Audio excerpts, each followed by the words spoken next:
The Chronicles of Narnia by C.S. Lewis.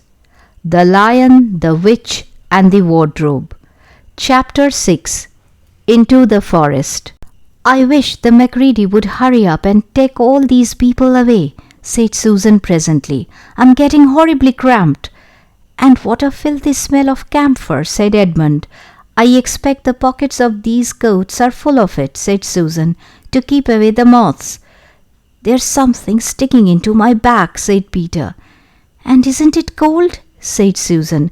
"Now that you mention it, it is cold," said Peter, "and hang it all, it's wet too."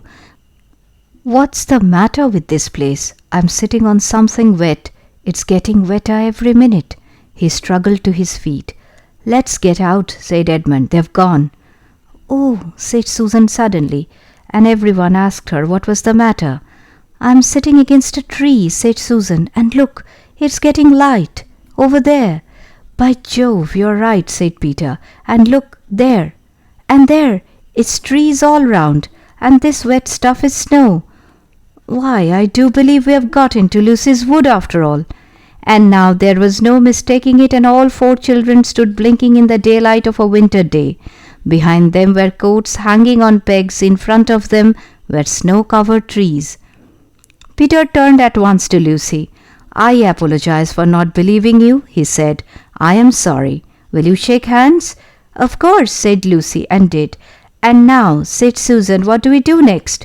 "Do?" said Peter. "Why, go and explore the wood, of course." "Ah," said Susan, stamping her feet, "it's pretty cold. What about putting on some of these coats?"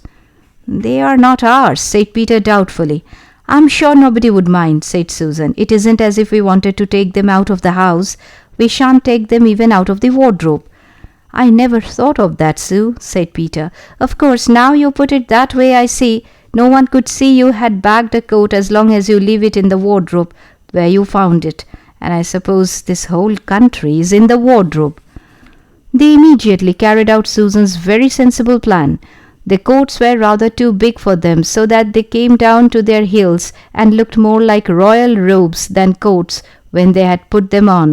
But they all felt a good deal warmer, and each thought the others looked better in their new get-up and more suitable to the landscape. "We can pretend we are Arctic explorers," said Lucy.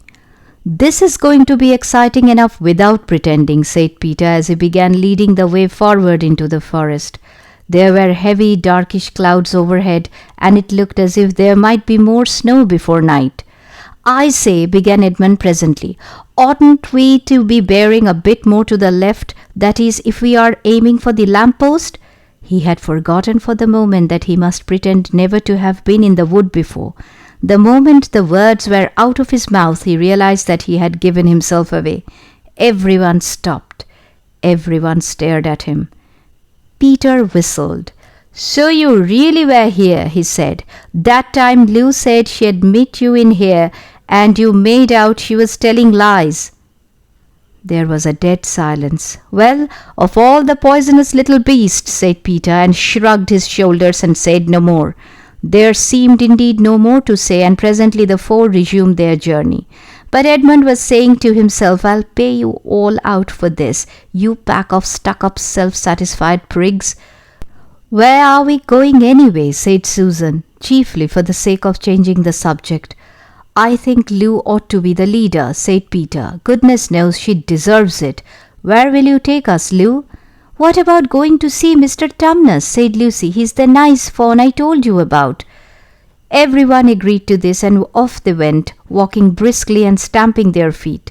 Lucy proved a good leader. At first she wondered whether she would be able to find the way, but she recognized an odd-looking tree in one place and a stump in another, and brought them on to where the ground became uneven, and into the little valley, and at last to the very door of Mr. Tumnus's cave. But there a terrible surprise awaited them. The door had been wrenched off its hinges and broken to bits. Inside, the cave was dark and cold, and had the damp feel and smell of a place that had not been lived in for several days. Snow had drifted in from the doorway and was heaped on the floor, mixed with something black which turned out to be the charred sticks and ashes from the fire. Someone had apparently flung it about the room and then stamped it out. The crockery lay smashed on the floor, and the picture of the fawn's father had been slashed into shreds with a knife. "This is a pretty good washout," said Edmund. "Not much good coming here." "What is this?" said Peter, stooping down. He had just noticed a piece of paper which had been nailed through the carpet to the floor. "Is there anything written on it?" asked Susan. "Yes, I think there is," answered Peter, "but I can't read it in this light. Let's get out into the open air." They all went out in the daylight and crowded round Peter as he read out the following words. "The former occupant of these premises, the fawn Tumnus, is under arrest and awaiting his trial on a charge of high treason against Her Imperial Majesty Jadis, Queen of Narnia, Chatelaine of Cair Paravel, Empress of the Lone Islands, etc., also of comforting her said Majesty's enemies, harbouring spies and fraternizing with humans. Signed Mogrim, Captain of the Secret Police. Long live the Queen." The children stared at each other. "I don't know that I'm going to like this place after all," said Susan. "Who is this Queen, Lou?" said Peter. "Do you know anything about her?" "She isn't a real queen at all," answered Lucy. "She's a horrible witch, the White Witch. Everyone, all the wood people, hate her. She has made an enchantment over the whole country so that it is always winter here and never Christmas." I wonder if there's any point in going on," said Susan. "I mean, it doesn't seem particularly safe here, and it looks as if it won't be much fun either, and it's getting colder every minute, and we've brought nothing to eat. What about just going home?" "Oh, but we can't, said Lucy suddenly. "Don't you see? We can't just go home, not after this. It is all on my account that the poor fawn has got into this trouble. He hid me from the witch and showed me the way back. That's what it means by comforting the Queen's enemies and fraternizing with humans.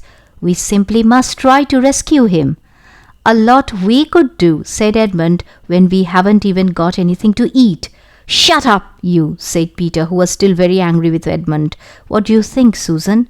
"I have a horrid feeling that Lou is right," said Susan. "I don't want to go a step farther, and I wish we'd never come, but I think we must try to do something for Mr. whatever his name is, I mean the fawn." "That's what I feel too," said Peter. "I'm worried about having no food with us. I'd vote for going back and getting something from the larder, only there doesn't seem to be any certainty of getting into this country again when once you have got out of it. I think we'll have to go on." "So do I," said both the girls. "If only we knew where the poor chap was imprisoned," said Peter. They were all still wondering what to do next when Lucy said, "Look, there's a robin with such a red breast. It's the first bird I have seen here. I say, I wonder, can birds talk in Narnia? It almost looks as if it wanted to say something to us." Then she turned to the robin and said, "Please, can you tell us where Tumnus the fawn has been taken to?" As she said this, she took a step towards the bird. It at once flew away, but only as far as to the next tree. There it perched and looked at them very hard, as if it understood all they had been saying. Almost without noticing that they had done so, the 4 children went a step or 2 nearer to it. At this the robin flew away again to the next tree and once more looked at them very hard. You couldn't have found a robin with a redder chest or a brighter eye. "Do you know," said Lucy, "I really believe he means us to follow him." "I have an idea he does," said Lucy. "What do you think, Peter?" "Well, we might as well try it," answered Peter. The robin appeared to understand the matter thoroughly. It kept going from tree to tree, always a few yards ahead of them, but always so near that they could easily follow it. In this way it led them on slightly downhill. Wherever the robin alighted, a little shower of snow would fall off the branch.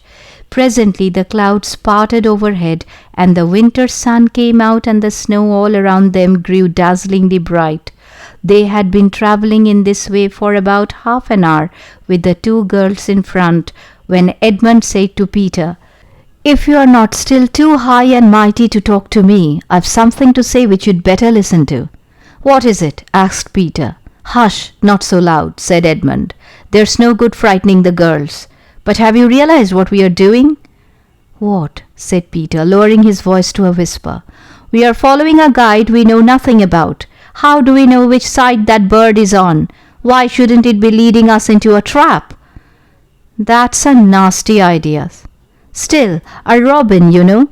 They're good birds in all the stories I've ever read. I'm sure a robin wouldn't be on the wrong side. If it comes to that, which is the right side? How do we know that the fawns are in the right and the queen, yes, I know we have been told she's a witch, is in the wrong? We don't really know anything about either." "The fawn saved Lucy. He said he did, but how do we know? And there's another thing too. Has anyone the least idea of the way home from here?" "Great Scott!" said Peter. "I hadn't thought of that. And no chance of dinner either," said Edmund.